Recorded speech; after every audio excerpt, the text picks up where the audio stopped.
The wind across the high plains of what would one day be called New Mexico was a razor honed on miles of rock and silence. It carried the scent of snow from the distant peaks and the iron-rich tang of the blood-red earth. It was a wind that stripped things bare: trees, stone, and the souls of men. For Jedediah, it was the only sermon he could still abide. He stood on the ridge overlooking the dry wash of the Arroyo Salado, a place where the earth wept salt in white crystalline crusts. His cabin, a grim monument of sweat-hewn pine and mud chinking, clung to the far side, its single window a vacant eye staring into the immense bruised twilight. This ridge was his penance. A year ago, he had ridden through the valley below it, not in shame, but in the blue coat of a U.S. cavalryman, part of a column that left smoke and wailing in its wake. Now he returned to it daily, a pilgrim to the site of his own damning. The cold was a living thing, seeping through his worn deerskin coat, searching for the marrow of his bones. He was scanning the horizon, a habit he couldn't break, when a flicker of movement near the creek bed snagged his eye. It wasn't the furtive scuttle of a coyote or the ghost-like drift of a pronghorn. It was a patch of impossible color against the dun and ochre landscape, a deep, vibrant turquoise. He descended the scree slope, his boots dislodging pebbles that skittered into the silence. The light was failing fast, the sun bleeding out behind the western mesas, and the air grew thick with a primal hush. As he drew closer, the shape resolved itself. It was a girl, a Navajo girl, no older than 10 winters, half sprawled in the saline mud as if the earth itself had tried to reclaim her. She was dressed in a simple wool tunic, the turquoise a single exquisite bead tied into the matted black of her hair. But it was the other color that made Jedediah's breath catch in his throat. A dark, wet crimson that stained the pale earth around her hip and leg, melting the thin layer of frost. A soldier's kerchief, coarse and blue, was tied clumsily high. On her thigh, a pathetic attempt at a tourniquet, already soaked through. It was from his old regiment. The sight of it was a hot brand on his soul. He knelt, his knees cracking in the cold. The girl's eyes were closed, her face a mask of pale, stoic suffering. Her lips, chapped and bluish, were parted slightly, emitting a breath so shallow it barely disturbed the air. She was Navajo Dine, the people, as they called themselves. The same people his unit had been ordered to round up, to drive from their canyons onto the long, dusty road of starvation and exile. The long walk. He had seen what happened to those who fell behind. To help her was to invite a world of trouble. Her people, if they found her here, would see only a white man, a belladonna, standing over one of their wounded. They would not see the self-loathing that had driven him from the army, the shame that had made him an outcast. They would see the ghost of a uniform. And the settlers, what few there were, would be no better. An Indian girl in a white man's cabin? They'd call it kidnapping, or worse. They'd form a posse, drunk on righteousness and whiskey, and burn him out. Leaving her was the only sane choice. To walk away, to let the cold and the coyotes finish what a bullet had started. It was the law of this land. Mind your own and survive. But as he looked at her small, still form, at the delicate curve of her ear and the single turquoise bead, he saw not a Navajo, not an enemy, not a problem. He saw a child. And in the vast, unforgiving silence of the plains, a child's life was a flickering candle against a hurricane. To let it go out was a sin the wind itself would remember. He made the choice. With a gentleness his hands had almost forgotten, he slid one arm beneath her shoulders and the other under her knees. She weighed next to nothing, a bundle of fragile bones and chilling dampness. As he lifted her, her eyes fluttered open. They were black, deep as a starless midnight, and for a moment they held not fear, but a flicker of recognition. No, that was impossible. Then her eyes rolled back and a single whispered word escaped her lips, a sound like dry leaves skittering across stone. Yistashinetwe, the word was not meant for him. It was a prayer, a plea to the holy people, a name he had no right to hear. He held her tighter, pulling her against the meager warmth of his chest, and turned his face from the accusing gaze of the rising moon. A lone hawk cried out from the cliffs above, its call echoing down the canyon, a sound of judgment, or perhaps of witness. He had crossed a line, and the land itself had noticed. The inside of his cabin was a cage of shadows, smelling of wood smoke, regret, and stale coffee. A single tallow lamp threw dancing figures onto the rough-hewn walls. He laid her on his own cot, the only soft place in the one-room world he had built for his exile. The mattress was stuffed with dry grass, and he pulled his thickest wool blanket over her, tucking it around her shivering frame. He was no hero. He was Jedediah, the man who had followed orders until the orders soured his soul. He'd joined the volunteers to fight for a cause he thought he understood. But out here, in the vastness of the territory, causes became excuses. He remembered the faces of the old men and women, their eyes filled with a pride that could not be broken, even as their homes burned. He remembered the children, their silence more damning than any scream. He had not pulled a trigger on them, not directly, but he had held a rifle. He had been part of the machine. The shame of it was a constant low-grade fever in his blood. He'd left the army after the San Mateo massacre, trading his uniform for a prospector's pack and a solitude that felt like a prison sentence. He had lost no child of his own, had no wife to mourn. His wound was different. It was a hollowness where his honor used to be. And she, the girl on his cot, carried her own wounds, deeper than the gash in her leg. As he worked to save her, their two solitudes collided in the flickering lamplight. He stoked the fire until the small iron stove glowed cherry red, heating a kettle of precious water. He had some skill with wounds, learned not in the army, but from a Mexican woman named Elena he had known in a life before the war, a woman whose hands were as skilled with herbs as they were with comfort. A life he had abandoned for the lie of glory. He gently cut away the blood-caked wool of the girl's tunic and the makeshift tourniquet. The bullet had torn through the flesh of her outer thigh. A clean wound, thankfully. It had passed through. But she had lost a dangerous amount of blood. He cleansed it with hot water and whiskey, the sting of it causing her to flinch in her unconscious state, a low moan catching in her throat. Her skin was cold, clammy.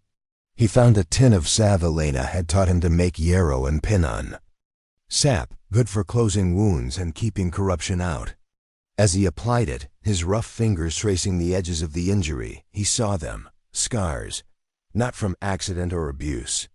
These were deliberate, fine white lines etched into the skin of her.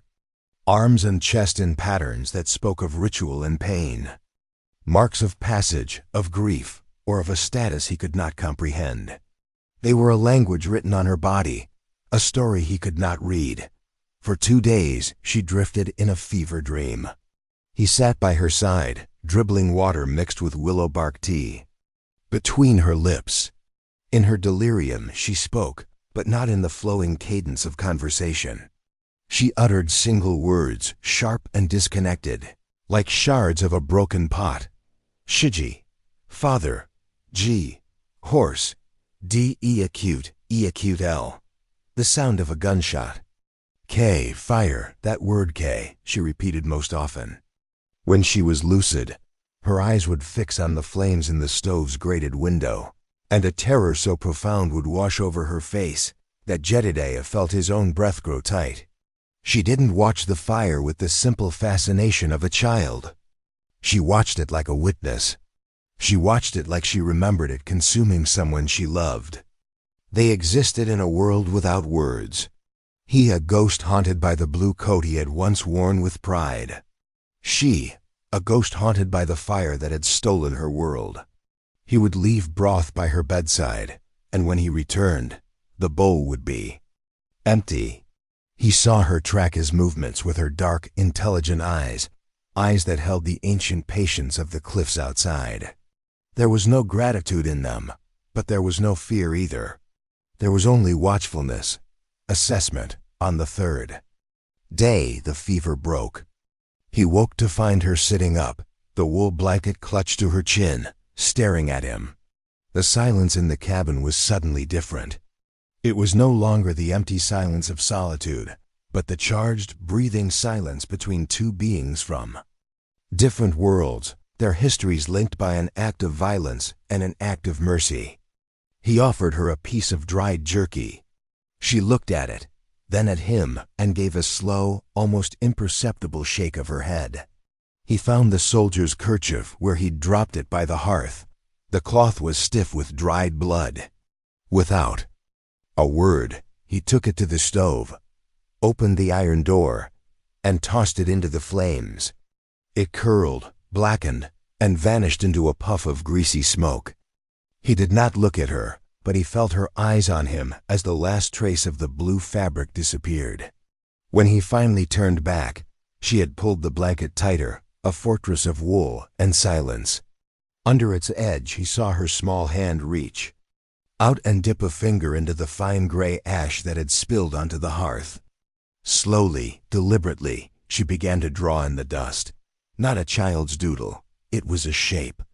A symbol. A spiral with a single dot at its center. A journey or a story. Of creation.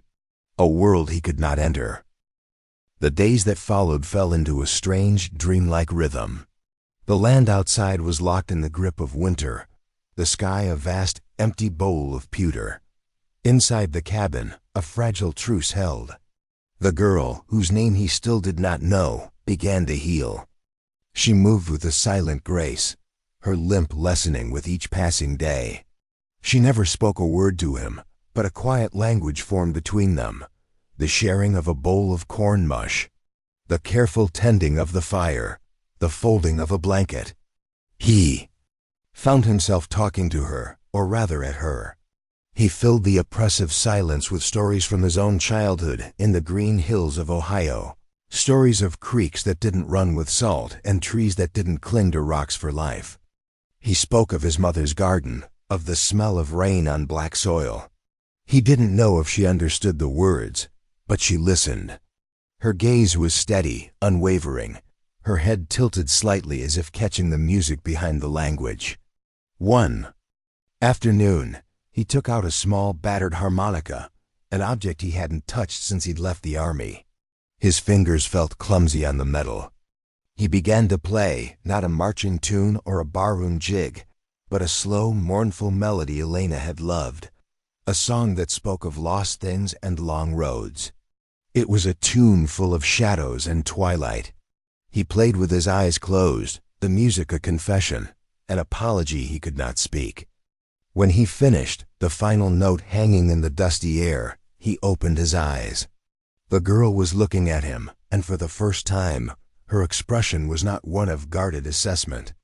There was a softness in it, a shared melancholy. She reached again for the ash on the hearth, and this time she drew something new.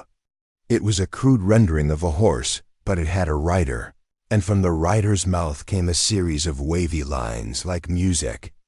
A strange peace settled in the cabin, as fragile as a skim of ice on water. He was tending to the poultice on her leg one evening, the lamp casting their long shadows on the wall. The wound was closing cleanly, the skin knitting back together. As he finished wrapping it with a strip of clean linen, she did something that startled him. She began to hum. It was not the melody he had played. This was something else entirely. It was an ancient sound, a chant that rose and fell with the rhythm of a slow heartbeat. It was sparse, haunting, and full of a profound longing. The notes seemed to resonate with the very timbers of the cabin, with the wind sighing in the chimney. He felt the hair on his arms stand up. She wasn't humming for him. The song wasn't for the cabin or for the fire. Her eyes were focused on the single grime-streaked window, looking out into the impenetrable darkness of the plains. She was humming for someone who was listening, for someone who was watching. The realization hit him with the force of a physical blow. He had thought they were alone. He had been a fool. They were never alone. The land had eyes. The canyons had ears. He had been so focused on the wound in her leg, he had forgotten the wound he had trespassed upon by simply existing here. His act of mercy was not an end. It was a beginning. The quiet was not peace. It was the deep breath before the storm. He looked out the window into the blackness and felt the weight of 100 pairs of unseen eyes. The dream was over. The reckoning was coming. It began before the sun. Not with a war cry or the thunder of hooves, but with a silence more profound than any that had come before. Jedediah was awake, as he always was in the hour before dawn, that gray liminal time when the ghosts of his past felt closest. A shift in the quality of the stillness outside had pulled him from his chair by the cold stove. He looked through the window, his breath fogging the glass, and he saw him. A single rider, sitting motionless on a paint horse at the edge of the clearing, maybe 200 yards away. He was a silhouette against the bruised purple of the pre-dawn sky, a statue carved from shadow and patience. He wore a blanket over his shoulders, and in his hand he held the length of a single feathered lance, its tip pointed toward the heavens. He made no move, no sound. He was simply there. A sentinel, a herald. Jedediah's heart began a slow, heavy drum against his ribs. He turned and looked at the girl. She was awake, sitting upright on the cot, her hands folded in her lap. She was already dressed in her tunic, her hair combed smooth with her fingers. She looked at him, and in her eyes there was no fear. There was only a deep, solemn finality. She knew. She had been waiting. He moved back to the window. The landscape was changing. As the first, pale light began to seep over the eastern mesas, it illuminated more figures. They emerged from the low-lying fog that clung to the arroyo, materializing as if from the earth itself. 10, then 20 more, all on horseback, fanning out in a silent, perfectly spaced arc that encompassed his cabin. They were not painted for war. They were dressed for a council, for judgment. Each man sat with an impossible stillness, their collective presence a suffocating weight on the land. Every bird had fallen silent. Every insect was still. The world seemed to be holding its breath. Then, a path opened in their center. A man began to walk towards the cabin. He was on foot, an act that spoke more of authority than any stallion could. He was older, his face a beautiful, brutal map of years and wisdom, his long gray hair tied back in a traditional topknot, a siu held with leather and a single eagle feather. He moved with a deliberate, unhurried grace, his hand resting on the shoulder of a young boy who walked beside him, the boy's eyes wide but steady. This was the chief. This was Haustian Bitsiita. Jedediah knew he could reach for the rifle that leaned against the wall. He could barricade the door. He could make a stand. The thought was a fleeting absurdity, a gnat buzzing against the face of a mountain. This was not a fight to be won with powder and lead. This was a debt come due. He opened the cabin door. The cold air rushed in, smelling of sage and frost, and the clean, sharp scent of horses. He stepped outside, onto the hard-packed earth in front of his home, and stood there, his hands open at his sides. He did not look at the 20 silent riders. He looked only at the chief who now stood before him, the boy a small, solemn shadow at his side. The chief's eyes, black and piercing, took in everything.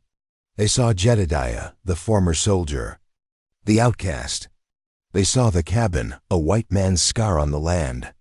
They saw the open door, and beyond it, the girl who now stood in the doorway, her small frame silhouetted against the lamplight within. Haustian Bitsiit's gaze lingered on her for a long moment, a flicker of something unreadable relief, sorrow, pride in their depths. Then his eyes returned to Jedediah. The silence stretched, pulled taut like a bowstring. Jedediah's own heartbeat was a frantic thunder in his ears, the only sound in the universe. Finally, the chief spoke. His voice was not loud, but it carried the immense gravity of the stone cliffs around them.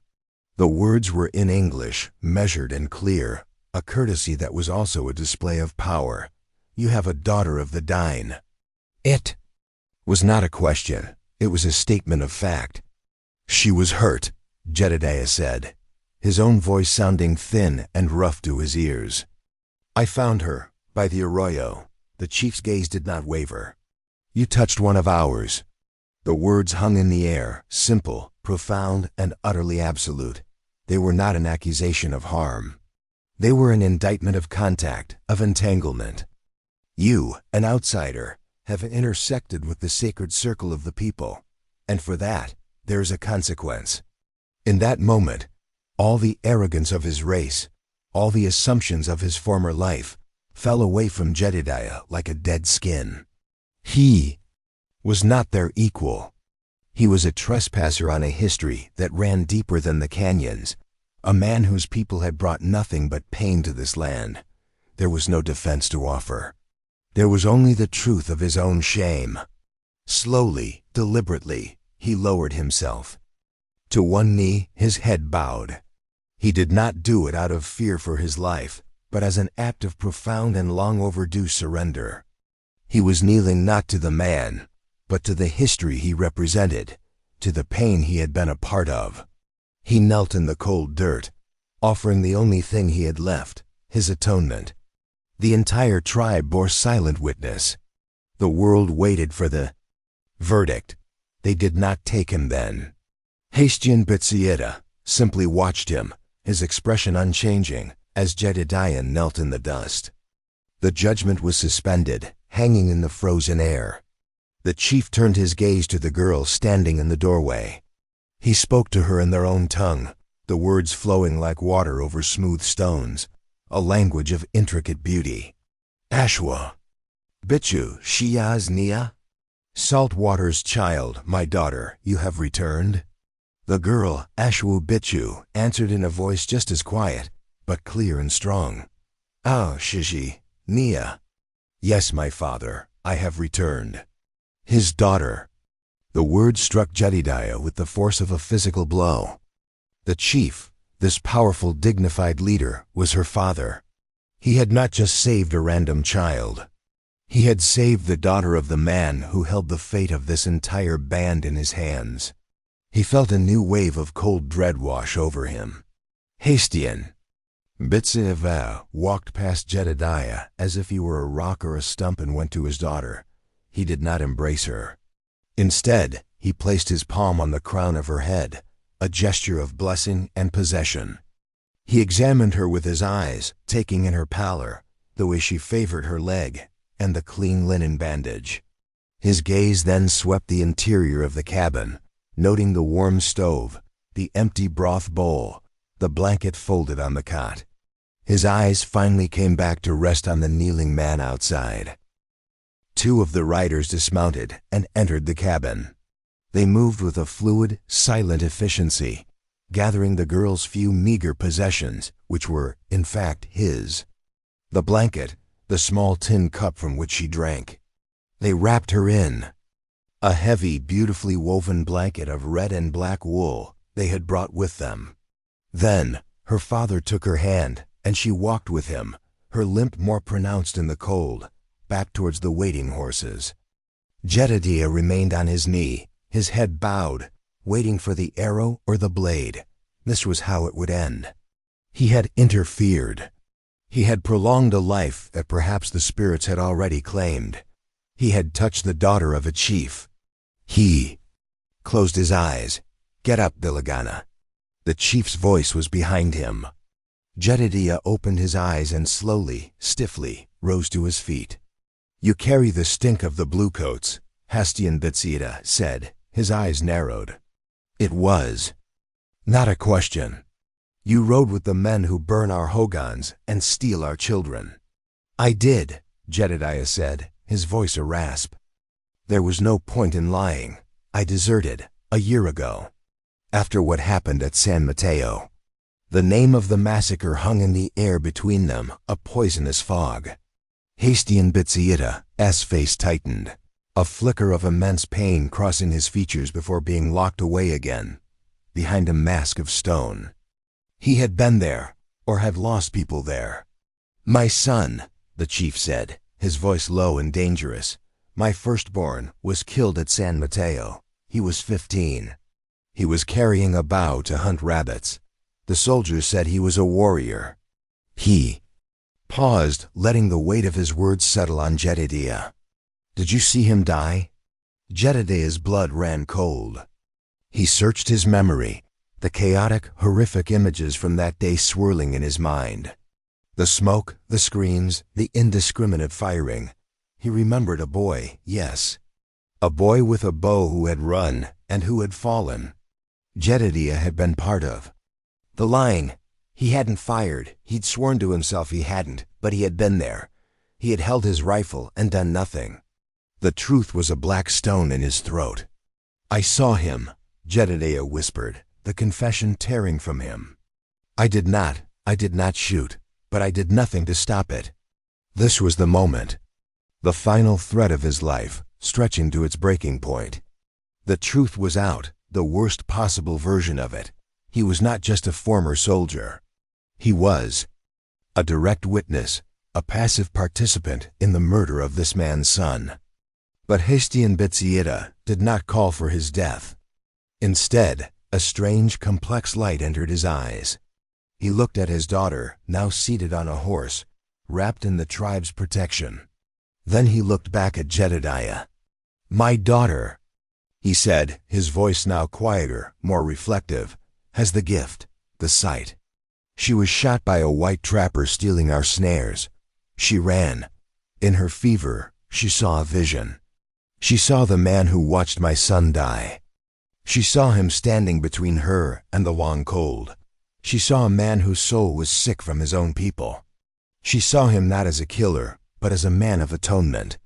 She said his spirit was a hollow gourd, waiting to be filled with a new purpose.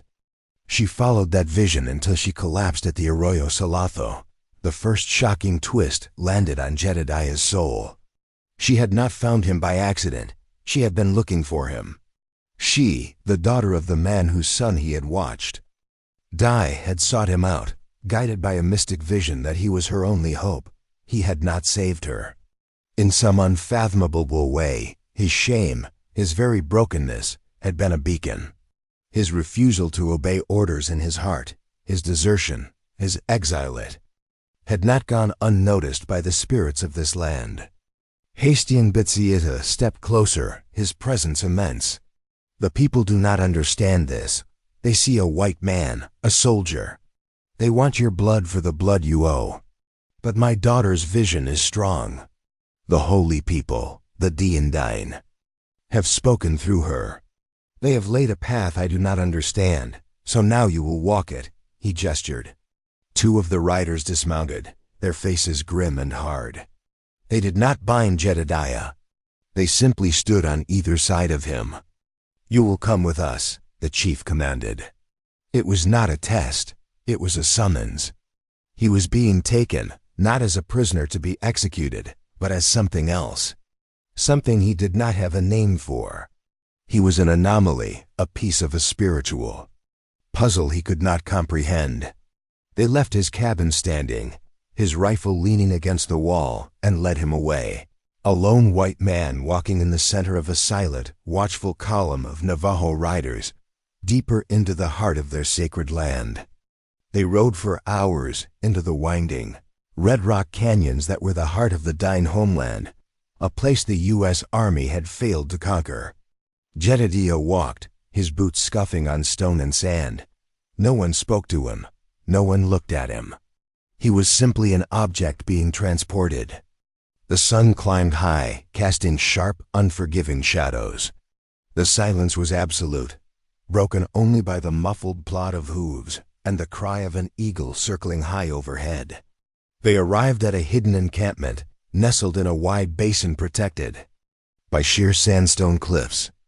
Dozens of hogans, the traditional dome-shaped dwellings of the Navajo, were scattered amongst the pinyon and juniper trees. Smoke rose from their central smoke holes, a sign of life, of community. As they entered the village, people emerged from their homes, their faces a mixture of curiosity, anger, and sorrow. They stared at Jedediah, their eyes burning with the memory of lost family and stolen land. He was the embodiment of their enemy, walking now through the center of their world. He kept his eyes on the ground, his shame a physical cloak. They led him to the center of the village where a large fire pit had been dug. For the rest of the day, he was made to sit by that pit in the full view of the entire village. He was given no food, no water. Children would creep close, their dark eyes wide, before being shooed away by their mothers. Warriors, young men, with faces like flint, would walk past, their hands resting on the knives at their belts, their hatred a palpable force. Jedediah accepted it all. It was his penance.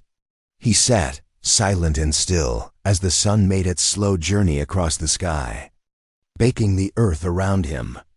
As dusk fell, a new energy filled the village. The people began to gather. A great fire was lit in the pit, the flames leaping towards the sky, painting the cliffs in dancing shades of orange and red. The steady, hypnotic beat of a drum began. A single high drum struck with a rhythm that was the heartbeat of the land itself. Then she appeared. Ashwi Bichu, his little charge from the cabin, emerged from the largest hogan, the home of her father. She was no longer the bedraggled waif he had found by the creek. She was transformed. She wore a magnificent tunic of the finest black wool, woven with symbols he did not understand. Her hair was washed and shining, tied with a strip of pure white buckskin. Around her neck lay a necklace of exquisite turquoise and silver, a treasure of her people. She looked not like a child, but like a priestess.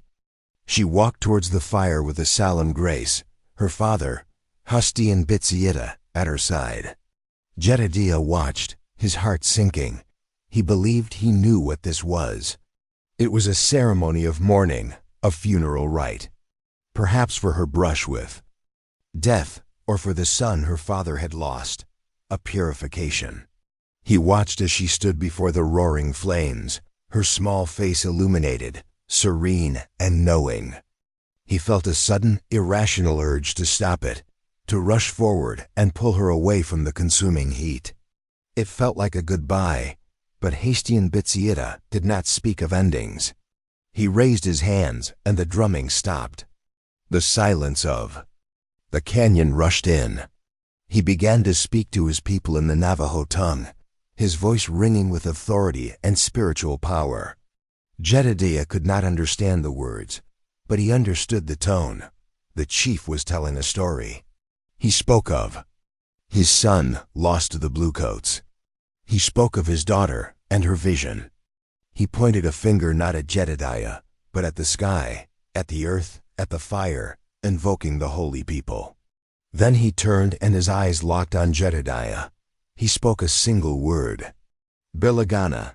Two warriors pulled Jedediah to his feet and pushed him forward until he stood on the other side of the fire, facing the chief and his daughter.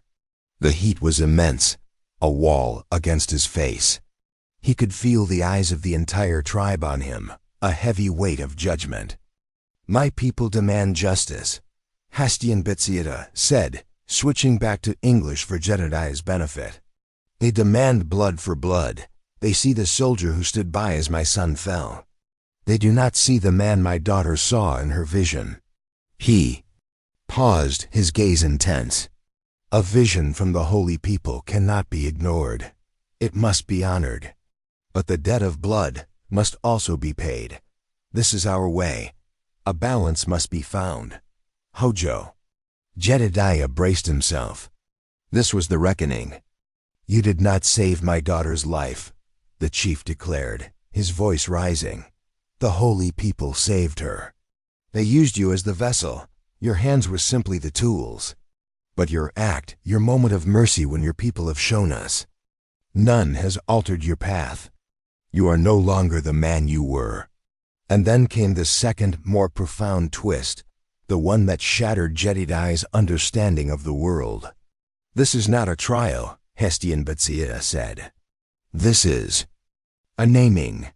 He gestured to his daughter. Ashwi Bichu stepped forward, holding something in her hands.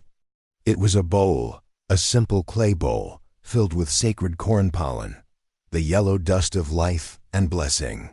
She walked around the fire, approaching Jedediah. He watched her come, his mind reeling. This was not a funeral. It was not an execution.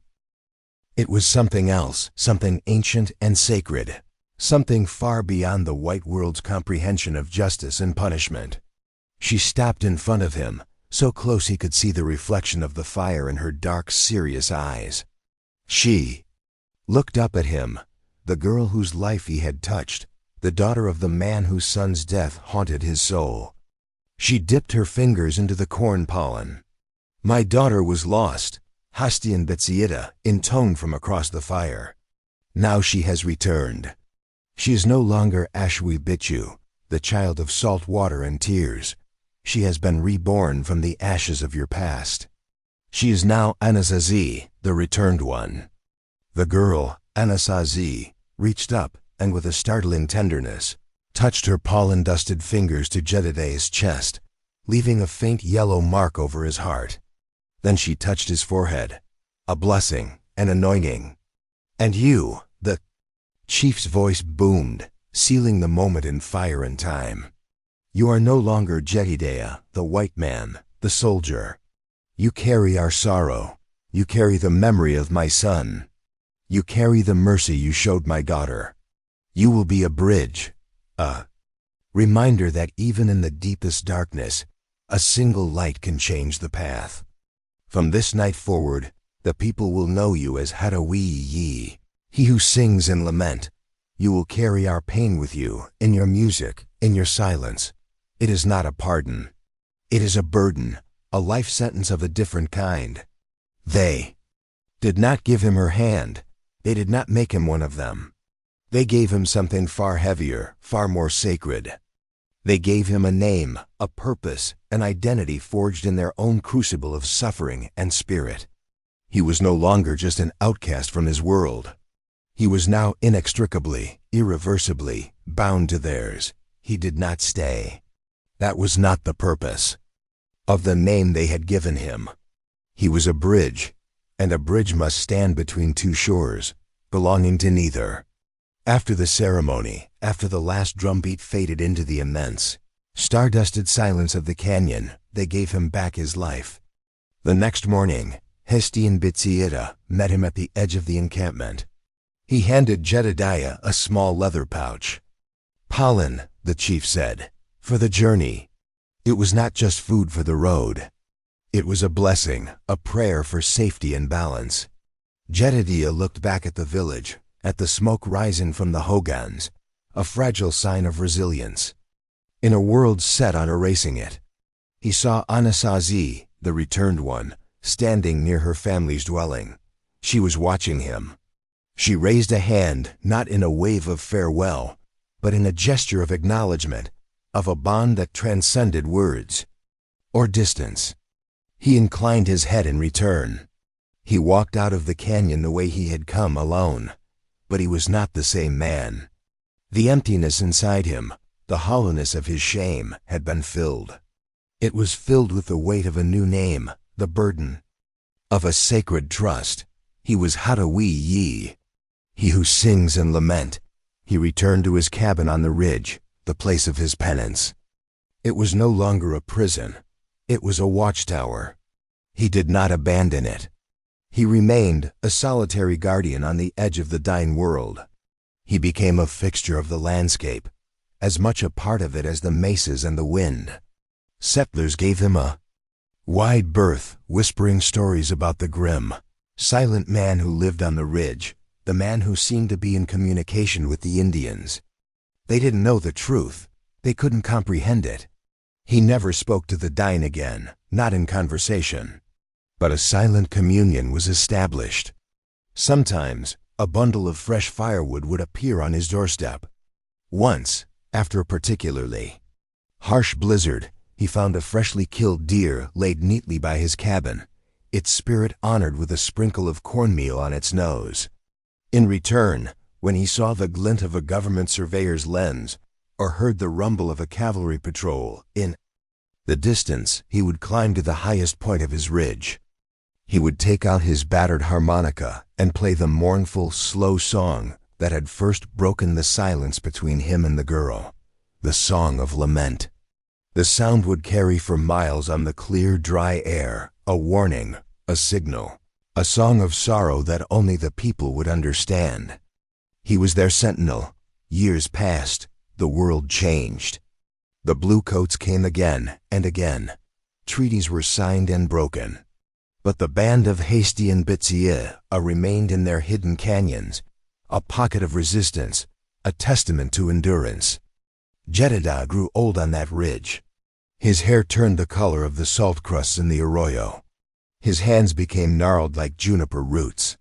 He died there, not from an arrow or a bullet, but from the simple wearing out of a heart that had carried too much weight for too long. He was found by a young Navajo hunter, a boy who was the grandson of Anasazi. They came for him, not with silence and judgment this time, but with reverence. They took his frail body, wrapped him in a fine blanket, and carried him deep into their sacred lands. They did not bury him in the earth. They placed him in a high crevice in the canyon wall, a place reserved for those of honor, leaving him to the wind and the sky, to become one with the land he had guarded. Long after, when the stories of that time were told around the fires, when the children asked about the strange, solitary Bilagana who had lived on the ridge, the elders would grow quiet. They would look into the flames, their faces etched with memory, and one would finally whisper the truth, the final epitaph, carved not on stone, but on the memory of a people. He gave what the others never did, time and blood and silence.